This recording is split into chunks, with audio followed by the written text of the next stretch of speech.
தேனி மாவட்டம் ஆண்டிப்பட்டி அருகே கோயில் சித்திரை திருவிழாவில் உடலில் சேற்றை பூசிக்கொண்டு மாமன் மைத்துனர்கள் ஒருவரை ஒருவர் துடைப்பத்தால் அடித்துக் கொள்ளும் வினோத திருவிழா நடைபெற்றது. தேனி மாவட்டம் ஆண்டிப்பட்டி அருகே உள்ள மரவப்பட்டி கிராமத்தில் உள்ள முத்தாலம்மன் கோயிலின் சித்திரை திருவிழா வெகு விமரிசையாக நடைபெற்றது. இதனையொட்டி விழாவின் கடைசி நாளில் மாமன் மைத்துனர்கள் சேற்றை பூசிக்கொண்டு ஒருவருக்கொருவர் துடைப்பத்தால் அடித்துக் கொள்ளும் வினோத நிகழ்ச்சி நடைபெற்றது. இப்படி துடைப்பத்தால் அடித்துக் கொள்வதால் குடும்பத்தில் சந்தோஷம் நிலவும் என்று அப்பகுதி மக்கள் தெரிவிக்கின்றனர்.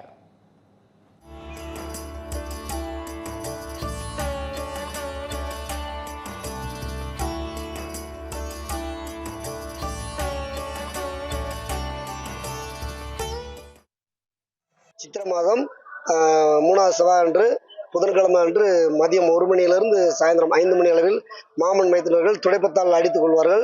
அது வந்துட்டு இந்த வருடத்தில் உள்ள பகையெல்லாம் நீங்கி அடுத்த வருஷம் சந்தோஷமா போய்க்கலாம் வரலாம்ன்றது இது எங்கள் முன்னோர்களோட நடைமுறை. அன்னைக்கிலேருந்து இருக்கு, இன்று வரைக்கும் அது பாரம்பரியமாக அதை கடைபிடித்து வருகிறோம். இங்கே வந்து என்ன பிரச்சனை பார்த்தீங்கன்னா, அம்மன் வச்ச 2வது நாள் பார்த்தீங்கன்னா மாமன் மைத்துனர் வந்து என்ன பண்ணுவாங்கன்னா, அவங்க வீட்டில் கூட்ட தொடப்பத்தை எடுத்துட்டு கோயிலுக்கு வந்துருவாங்க. வந்துட்டு அந்த முத்தாலம்மன் தெய்வத்தை வணங்கி எனக்கு இந்த வேண்டுதல் நிறைவேறிடுச்சுன்னு சொல்லிட்டு மாமன் மச்சான்னு சொல்லி ஒரு உறவு இருக்குது.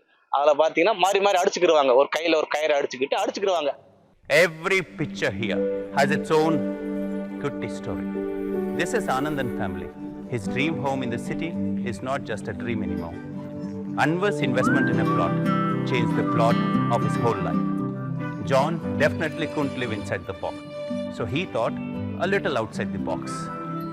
15,000 happy stories in 12 years across many cities. You could also come home and be a part of this story. G Square, come home.